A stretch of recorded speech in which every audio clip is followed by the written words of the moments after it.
Bonjour à tous, j'espère que vous allez bien, que vous profitez bien de cet élan positif qui entoure notre Olympique Lyonnais. Alors là, j'entends parler ici et là de fatigue, de blessures. Vous savez, la fatigue, c'est souvent dans les têtes, hein. La saison est longue ici et ailleurs. Elle est longue dans les grands clubs, encore plus certainement que pour l'Olympique Lyonnais, parce que la Ligue des Champions, les coupes nationales, les grands clubs y sont confrontés. Mais nous, c'est vrai qu'on commence à se poser des questions parce qu'on ne s'attendait pas à ce que notre club réalise de telles performances. On a eu un vrai trou d'air, hein, vous vous en souvenez, avant cette série de 11 victoires. Et on était déjà très très content des valeurs affichées quand on zonait autour de la 6-7e place. Donc avant ce regain de 11 victoires consécutives parce qu'on revient de nulle part. On revient de nulle part et comme on dit, l'ordre dans le chaos. C'est-à-dire qu'on a vécu un été chaotique.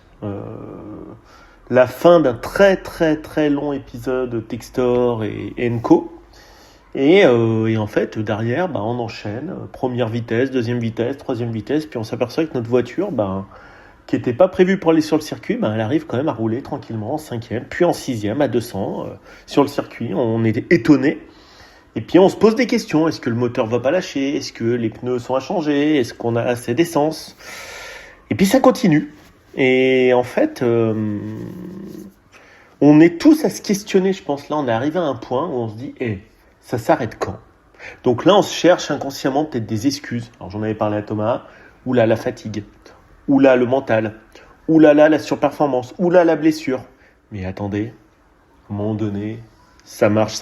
Pourquoi? Parce qu'on a enfin compris depuis très longtemps, depuis au moins 2012, allez, j'ose la comparaison Lisandro Lopez, l'épopée Lisandro Lopez, c'est un gars qui pour moi était fantastique, et qui arrivait à tirer un groupe vers le haut.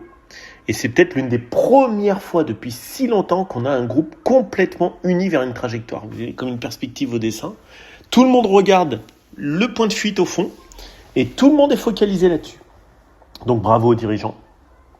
Effectivement, moi j'aurais pensé qu'il aurait fallu plusieurs saisons pour être performant. Somme toute, je me suis trompé. Parce qu'on s'est dit, on va y aller step by step, brique par brique. Et en fait, dans le football, c'est ça le charme du football, c'est que vous pouvez être limite relégué il y a 2 ans à la même époque. N'oublions pas. On était, il y a un peu plus de 2 ans, il y a 25 mois, 26 mois, on était relégable. On fait un mercato du feu de Dieu. Nouama, j'en oublie certainement, je suis désolé des joueurs. C'est là où on recrute Nouama, Niakate, on recrute énormément de joueurs. Puis c'est tellement une machine qu'on finit même par oublier les joueurs qu'on a recrutés. Pierre Sage qui arrive en novembre et tout. Et il y a 2 ans, on est relégué, quoi. On est relégué. Et là, 2 ans après, on est limite 3e. On est premier de phase finale d'Europa League. Et voilà. Et c'est vrai que c'est surprenant, il n'y a qu'au foot que ça peut vous apporter ça. Qu'au foot. Normalement, dans un monde normal, on y va étape par étape et surtout sans argent, quoi. C'est ça qui est surprenant. Donc maintenant, c'est que du bénéf. Les joueurs, je pense que ce qu'il faut se dire, c'est comme Lens. Allez, j'ose la comparaison de 98. C'est comme le Nantes de 2001. Ils n'étaient pas programmés pour être champions. Pas forcément le Auxerre 96 non plus. Je pense que ça va être compliqué d'être champion de France. Quoique le PSG, moi cette année, je trouve qu'il y a énormément de failles. Peut-être qu'il y a une usure collective. Attention, la Coupe du Monde des clubs cet été aux États-Unis par 40 degrés, avec très peu de repos évidemment. On a affaire à des êtres humains, même s'ils sont extrêmement bien payés. On sent qu'il y a de la faille psychologique, qu'il y a une rupture mentale au Paris Saint-Germain. Donc pourquoi pas? Il y a 7 points de retard. Pourquoi pas? Alors 7 points, c'est quoi? Vous les battez, il y a 4 points d'écart. Vous chassez, hein. Vous pouvez chasser les joueurs. C'est pas un problème, hein. Vous savez, vous y revenez à 4 points, ils paniquent, ils s'embrouillent, ils font 2 nuls, vous êtes devant, hein. Non mais, c'est rien 4 points au football, 7 points c'est rien. N'oublions pas la saison où Monaco va en finale de Ligue des Champions, on est très très très très loin, et finalement on finit par être champion. Nous on s'arrête en quart contre Porto, ils laissent de la gomme malgré la très belle équipe qu'ils avaient avec Morientes, Roten, Julie, je pense que vous vous souvenez de cette équipe. Finalement ils se retrouvent, ils explosent. Ils crachent vers la fin, alors qu'en avril, on était complètement largués. Voilà. Le football, c'est beaucoup de mental. On a des joueurs programmés pour le mental. Je vais en citer 2-3. Je vais vous citer Afonso Moreira, je vais vous citer Pavel Schulk. Tyler Morton, quand vous ramenez, alors surtout pas Tyler Morton, je connais moins son mental, mais quand vous ramenez des mecs comme ça, mais vous pouvez aller à la guerre avec eux. C'est une expression, on est d'accord. Hein. Vous pouvez vraiment aller très très loin. Hein. C'est pas des mecs qui se cachent. Comme disait Sofiane, qui intervient de temps en temps sur Lyon Fan TV, Shulk, tu le prends dans ton équipe en 1 parce que c'est le mec, ok, techniquement, c'est pas Messi. Mais qu'est-ce que t'en as à foutre? Techniquement, je m'en fous. Mentalement, en tout cas, c'est une bombe. Vous savez, quand vous avez 11 crevards sur le terrain qui se battent sur chaque ballon, sur chaque passe, sur chaque tac, sur chaque machin, t'as pas besoin d'avoir les meilleurs du monde. Alors évidemment, si t'as des joueurs à fort potentiel comme Hendrick ou comme Morton ou comme Coco, ça aide forcément, quoi. Ou Fofana, ça aide énormément. Parce qu'eux, ils sont clairement au-dessus des autres joueurs techniquement. Contrôle de balle, machin. Et encore, moi, je trouve que Shulk, on lui fait un sale procès parce qu'il court pas très vite. Franchement, quand vous êtes au stade, que vous voyez ses contrôles, il en a fait 2-3 contrôles poitrine en passant devant le Lillois, en pleine extension, moi, je vois pas tous les joueurs de Ligue 1 le faire, ça. Je peux vous le dire tout de suite. Donc, je pense qu'il est un peu... comme il est tchèque, il serait brésilien ou argentin, ça passerait un petit peu mieux, quoi. Voilà, vous voyez. Non, mais Thomas a raison là-dessus, il l'a dit plusieurs fois. Il y a des nationalités sexy au foot, non mais dans l'imaginaire collectif, et des nationalités moins sexy. Et j'en suis persuadé. Alors, il y peut rien. Écoutez, lui, le pauvre. Alors, s'il s'appelait Chulquinho, alors là, c'est le régal. S'il s'appelle Sulco, l'Argentin, alors là, je vous dis pas, ça serait une balle. S'il était espagnol, ça serait Sergi Darder. Non mais, il y a quand même aussi toute cette suffisance. Le talent, il est universel. Vous prenez un joueur qui soit mongol, vietnamien, ouzbek, tchèque, brésilien, argentin, ça reste un être humain. On s'en fout de sa nationalité. Il est bon, point barre. Voilà. Donc, tant mieux, profitons de ce petit frémissement mental et finalement, allons le plus loin possible. Moi, j'ai dit, il va falloir faire l'impasse sur la Coupe de France parce qu'il faut jouer à fond l'Europa League. Moi, je dis l'Europa League, c'est l'objectif numéro 1. Voilà. C'est ma vision. Je pense que à force de se dire c'est pas pour les clubs français, non, mais à un moment donné, les autres, ils la gagnent. Hein. Quand vous voyez que la Fio l'an dernier, avec l'Olympiakos, ils arrivent en finale, alors que la Fio, ils sont au fond du trou en Serie A, et que l'Olympiakos, excusez-moi, c'est pas eux qui ont gagné l'Europa League Conférence l'an dernier? Eh les mecs, franchement, vous voulez jouer, vous faites 4-2 contre eux avec une équipe B, ou nous aussi on peut être champion d'Europe, de la 2e ou 3e Coupe d'Europe. Excusez-moi, il reste pas grand monde. Quand j'entends les gars de l'équipe du soir dire « Ouais, Lyon n'est pas favori ». Non mais vous rigolez, c'est qui les favoris? C'est qui? C'est Aston Villa? C'est la Roma? Il reste qui? Porto, la Roma, Aston Villa, Lyon? Ouais, il reste 4 équipes. Faut être honnête. Bon, alors, déjà vous allez pas les rencontrer toutes les 4, ça c'est sûr et certain. Vous tapez Aston Villa sur 2 matchs ou la Roma sur 2 matchs, et puis vous allez au bout. C'est pas non plus dingo, hein. Moi, j'en ai marre de ce complexe d'infériorité des clubs français parce que, vous avez ramené une machine. Moi, j'ai eu un petit peu de doute sur le match, là, contre Lille et tout, mais à voir. Si sur une grosse équipe, il peut nous faire quelque chose. Parce que pour un moment, il nous fait des trucs, mais plus contre des équipes un petit peu en dedans. À voir. Moi, je dis l'Europa League à fond. La Ligue 1, ça va être chaud. Puis la Coupe de France, évidemment, vous jouez contre Lens. Il vous reste 2 matchs derrière, vous êtes à la maison, vous gagnez. Il vous reste plus qu'un match en demi, puis une finale. Voilà, ça va très très vite. Voilà, donc ça, c'était un peu un point de vue. Le mental. Dans le sport de haut niveau, ça fait la diff. Même si vous êtes à 12, 13 sur 20 en niveau et que vous avez un mental, ça vous donne plus. Ça grade. Vous voyez ce que je veux dire? Moi, j'ai vu un nombre de mecs dans le secteur offensif de l'Olympique Lyonnais passer ces dernières années à rater leur carrière. Bon, Hatem Ben Arfa, c'est le mec, il avait le ballon d'or. Théoriquement. Mais être programmé trop tôt quand on vous dit vous êtes ballon d'or depuis l'INF Clairefontaine, non mais c'est bête pour lui, mais très bon joueur, il a fait une très belle carrière en soi, il n'y a pas de souci, mais il aurait pu aller au Real, être titulaire au Barça, avoir 3 ballons d'or. Il avait le potentiel. Il avait clairement le potentiel.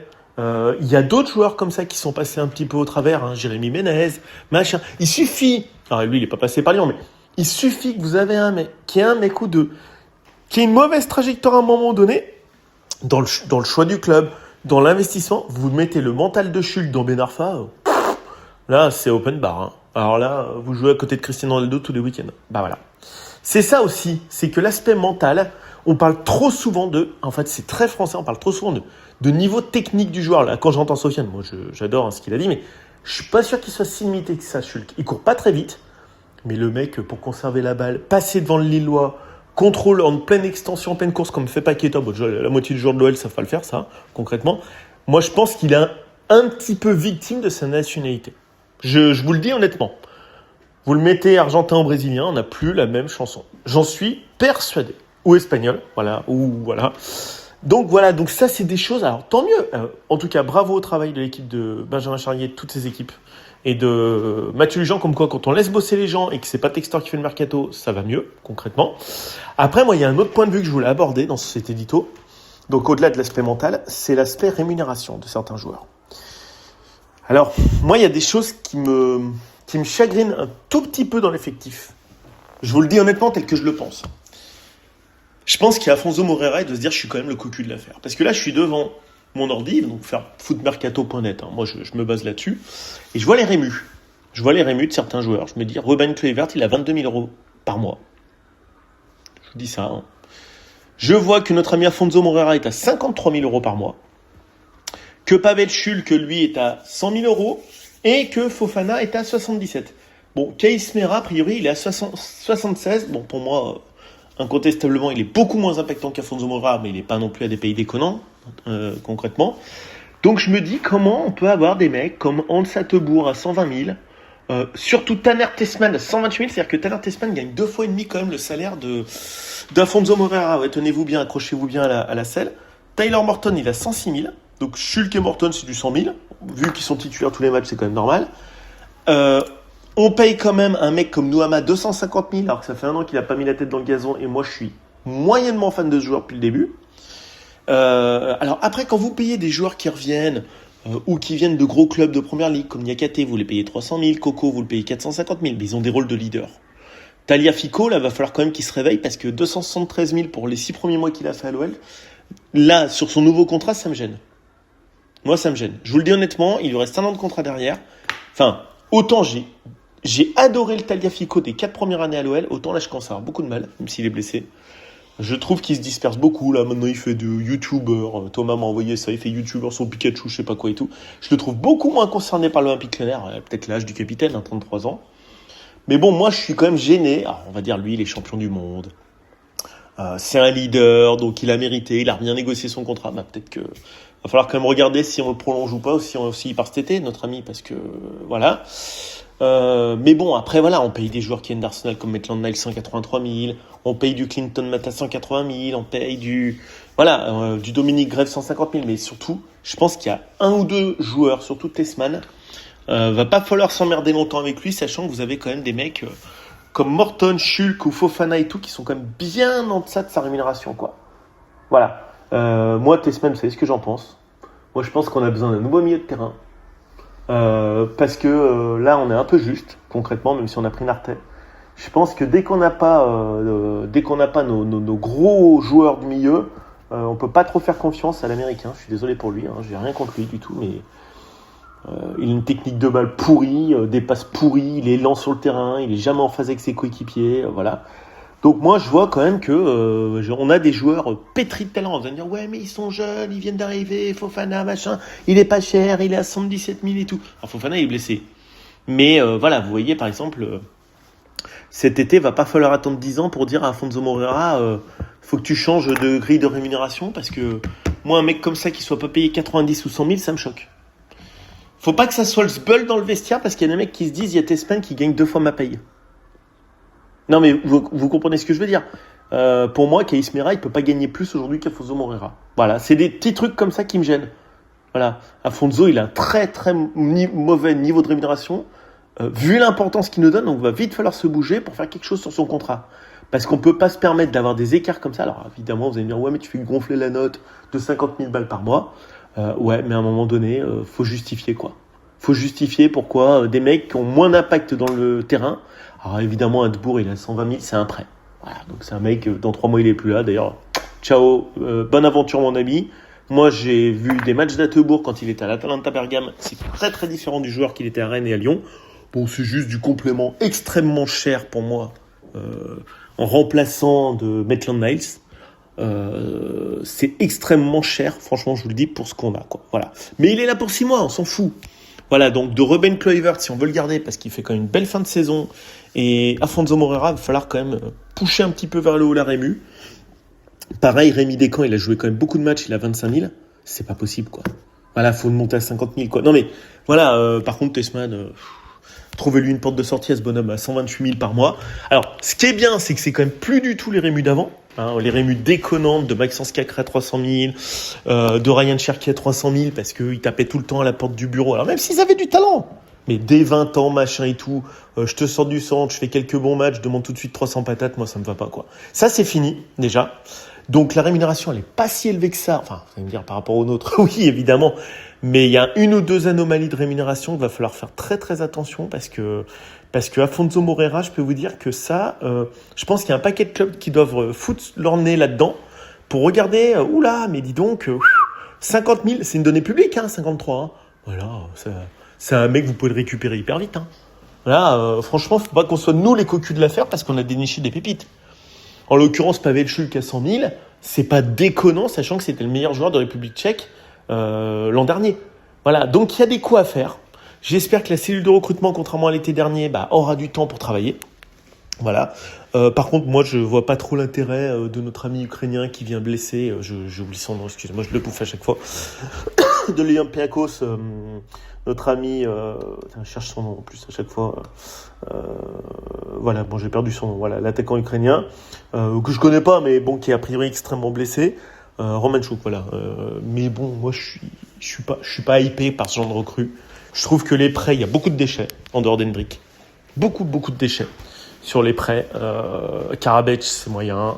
Attebourg, c'est vraiment catastrophique, quoi. Enfin, j'y peux rien pour le petit garçon, mais à part faire des passes en retrait et merdouiller, c'est cher, c'est pas percutant, c'est pas intéressant. Vous allez me dire, ouais, mais on n'a pas tant de fric, Antoine, on fait ce qu'on peut. Et on a eu peu de temps. Donc je tolère cette saison. Là, on a vraiment 2 mois pour travailler et on peut travailler dès aujourd'hui sur le mercato parce qu'on sait qu'on va jouer l'Europa League l'an prochain, à minima. On sait que oui, il y a peu de chances qu'on s'effondre subitement. Là, on va l'accrocher par quelque part. De toute façon, soit par la Coupe de France, soit par le championnat, ou Ligue des Champions, espérons-le, soit par le championnat, soit par l'Europa League. Préparons déjà la saison suivante et commençons sérieusement à discuter autour de Robin Kluivert, parce qu'à 22 000 balles... C'est rien, quoi. Enfin, le mec, il a montré qu'il avait le niveau, qu'il assurait, quoi. Voilà, donc à un moment donné, va falloir, sur ces 2-3 cas, Tessman des sorties, côté sortie, et Afonso Moreira et Kluivert, quand même sécuriser un petit peu leur place dans l'effectif, tout en continuant à aller chercher au Portugal, en Tchéquie. Je sais que le scouting s'est beaucoup élargi ces derniers temps. Donc poursuivons sur cette lancée. Et puis tentons des coups un peu dingos, parce que moi je suis persuadé qu'il y a des clubs type Chelsea, Arsenal et tout. Alors évidemment, Hendrick, là, ça hype énormément, hein, concrètement. Je pense qu'il y a beaucoup de joueurs qui sont un peu en inconfort dans ces clubs, dans des gros clubs avec gros effectifs. Et s'ils veulent se refaire la cerise pour 6 mois, 1 an chez nous, il n'y a aucun lézard. Hein. Aucun lézard. Ça, c'est une excellente idée. Alors, évidemment, ça ne fait pas de valeur marchande au final. Mais de toute façon, en dehors de Coco qui a 400 000 et Niakate qui a 300 000, on ne peut plus aligner des salaires comme ça. Donc faisons l'effort sur un avant-centre parce que je trouve que c'est hyper pertinent, voire sur un milieu de terrain, parce que voilà, un mec qui se fait chier à Chelsea, qui n'arrive pas à jouer, qui a un excellent milieu. Alors évidemment, dans l'idéal, si vous pouvez le pérenniser comme Taylor Morton, c'est très très bon. Moi, je pense à un joueur, hein. Honnêtement, je vous dis Harvey Elliott, qui est en train de pourrir sa carrière à Aston Villa. Je crois que c'est à West Ham, hein, excusez-moi. Ou Aston Villa, pardon, excusez-moi. Qui est en train de se faire chier parce qu'il peut pas jouer, parce qu'il est bloqué, parce que s'il joue tant de matchs, il va être obligatoirement transféré et tout. C'est le meilleur ami de Taylor Morton. Donc il y a des pistes comme ça. Alors, tout le monde a dit, ouais, mais non, qu'est-ce que tu vas prendre? Oui, enfin, on a quand même ramené notre ami Hendrick, hein, à l'OL. Excusez-moi. Moi, j'ai vu le match, j'ai pas trouvé sans ça. Ça veut pas dire qu'il va pas tout péter, je le souhaite. J'ai pas trouvé sans cesse contre Lille, j'ai trouvé, après il peut pas gazer tous les matchs non plus, le gars, c'est pas possible. Mais il suffit, lui, d'une petite étincelle, lui, il faut rien. Lui, il va toujours avoir une putain d'occasion, un putain de but dans le match qui va sortir de n'importe où. Donc je pense qu'il y a quand même des stratégies de prêt de très très gros players qui font du bench, qui font du banc. C'est d'ailleurs la solution qu'on a eue à l'époque, vous vous en souvenez, quand on a vendu Amadou Diarra, quand on l'a vendu au Real. C'était ça, hein. On a fait non, c'est quand on a vendu Essien Chelsea, pardon. C'est plutôt quand on a vendu Essien Chelsea, on a inclus dans le deal c'était 38 millions. On a dit nous on veut récupérer Thiago, le Portugais, excellent joueur, pour 13 millions je crois. C'est complètement modique vu la qualité du joueur. Donc qui était en train de serrer le banc à Chelsea de manière terrible. Faut voir le duo derrière constitué, enfin le trio même, Juninho, Diarra et Thiago, ça a été assez terrible, hein, assez terrible. Je pense qu'il y a beaucoup de clubs qui font de la merdouille avec leur effectif. On n'a pas besoin de regarder bien loin, hein. Arsenal, Chelsea, City, vous regardez du côté du Real, du côté de l'Atlético. Putain, les mecs, ils ont des effectifs, mais enfin, c'est le double du nôtre. Donc, à un moment donné, des mecs, ils sont pas venus par hasard là-dedans, quoi. Ils sont venus parce qu'ils ont un talent monstrueux. Donc voilà, si on peut en faire 2-3 en prêt, nous, on se garantit, on les fait jouer, promis. Promis, s'ils ont la bonne mentalité, on vous jure, on les fait jouer. T'inquiète, ça change tout, hein, généralement. Donc voilà, c'est une opinion comme ça, mercato, mental, un peu. Bon, moi, j'ai pas de conseil à donner à l'OL, c'est mon opinion de supporter. Hein. Ça va pas très très loin. En tout cas, j'espère vraiment qu'on va avoir un super mercato cet été et une super fin de saison. Moi, je suis pas inquiet parce que je sais qu'on est entre de bonnes mains, comme dit Thomas. Qu'est-ce que Textor a amené? Alors une fois j'ai fait une boutade, Textor c'est le Père Noël. Non mais en recrutement, évidemment il a eu du nez sur des Pierre Sèche, sur des Gerlinger, sur des Kang. Évidemment il y a eu beaucoup d'échecs aussi, enfin, du côté financier, communication et tout. Mais je pense qu'il y a des mecs là-dedans qui sont vraiment très très bons. Mathieu Louis-Jean, Benjamin Charrier, Madame Kang, Monsieur Gerlinger, Monsieur Fonseca et ses équipes. Je pense que si le centre de formation le laisse bosser, il y a des gens comme Christian Bassila qui sont excellents, parce que ça, ils ont des réputations déjà. On peut laisser bosser les gens de manière extrêmement pertinente, et quand on laisse bosser des gens de talent, et qu'on leur fout pas des lézards ou des bâtons dans les roues, ou que le président fait pas le job à leur place, ça se passe toujours mieux. L'avantage avec Madame Kang et Monsieur Gerlinger, c'est que tout le monde est à sa place, et surtout que ça travaille de manière collective. C'est-à-dire que voilà, l'idée d'Hendrick, c'est pas Mathieu Louis-Jean a l'idée a priori. Bon ils sont réunis le lendemain, quoi. Ils se sont réunis, ils en ont parlé. Tu penses que c'est possible juridiquement? Tu penses que c'est possible financièrement? Tu penses que c'est possible pour toi, Paolo, sportivement? Ou c'est pas possible pour ton groupe? Quand ils ont refusé l'attaquant, qu'ils ont pris Satriano à l'arrache, c'est qu'ils ont refusé un mec parce qu'ils pensent qu'ils n'allaient pas s'intégrer dans le groupe. Donc ça, c'est un avis collectif. Paolo, il a dit non, moi je pense que c'est pas possible. Moi, celui-là, ça va pas le faire avec mon groupe. Donc quand vous avez des professionnels aguerris à chaque poste et qui travaillent dans un objectif commun pour une institution, ça va tout de suite mieux, les résultats suivent, évidemment. Moi, je suis pas inquiet sur les blessures. Évidemment, on aura un coup de mou. On le sait qu'il va tomber. Mais si le coup de mou, c'est comme une mauvaise note derrière, paf, vous dites, je me suis tapé un 10, fait chier. Au lieu de faire ouin, et rebondissez tout de suite. Allez, prochain coup, j'ai 18. Comme ça, votre moyenne, elle est à 14. Elle est à 14. Et puis le coup d'après, vous tapez encore un 18. Comme ça, vous remontez à 17. Vous voyez ce que je veux dire? À 16, pardon, si vous faites les cumuls 3. Mais c'est comme ça qu'il faut raisonner. Donc voilà, c'est un petit édito comme ça. Bon, non, pas petit, 23 minutes, désolé. Mais une petite réflexion du jour. Moi, je suis extrêmement confiant. Je suis extrêmement surpris qu'en 6 mois, le club ait pu changer à ce point. En 7 mois. Autant on est tombé dans des abysses de ragots, de chiottes. Les 3 dernières, 2022-2025, ça a été... limite, comme dit Thomas, on se cachait limite d'être supporter de l'OL, quoi. Enfin, à un moment donné, t'en peux plus, quoi. Enfin, 2022-2025, ça a été dur, hein, pour nous, hein. Mais tout, hein, sportivement, les coulisses, la direction, il y a rien qui allait, quoi. Enfin, voilà. Et là, c'est la magie du foot. En quelques mois, les bonnes personnes aux bons endroits. Alors, évidemment, les finances sont catastrophiques. Mais vous avez divisé la masse salariale au moins par 2. On fait de l'ajustement. Je demande juste de ne pas augmenter Afonso Moreira. Je ne suis pas agent d'Afonso Moreira et de Robin Kluivert, je vous le dis tout de suite. Faites partir Tanner Tessman, mais je vais vous en trouver des milieux de terrain, moi. Moi, j'ai rien contre Tanner Tessman, mais honnêtement, moi, à un moment donné, je pense qu'il n'est pas au niveau des autres joueurs, quoi. Voilà, pareil, moi, j'ai rien contre le petit De Carvalho, mais moi, j'aime pas du tout. Je trouve qu'il apporte rien, c'est neutre. Alors, lui, c'est un gamin. On va dire, bon, laissons-lui sa chance une année de plus. Si ça perce pas, hein, c'est pas le premier, c'est pas le dernier qui perce pas l'Olympique Lyonnais. Il y en a eu plein qui n'ont pas percé l'Olympique Lyonnais, des Balouli. Amine Gouiri n'a pas percé l'Olympique Lyonnais. Il y a eu Balouli, il y a eu Yanis Taffer. Je peux vous en sortir, hein, des quantités comme ça de joueurs qui étaient pétris de talent. Bon, ils vont faire leur carrière ailleurs, il n'y a pas de souci, hein. Moi, j'ai pas de problème avec ça. Il y a plein de joueurs qui n'ont pas percé. Brian Bergogneau, je peux vous en citer plein. Et c'est pas grave. S'ils percent ailleurs ou s'ils percent pas, la vie, c'est comme ça.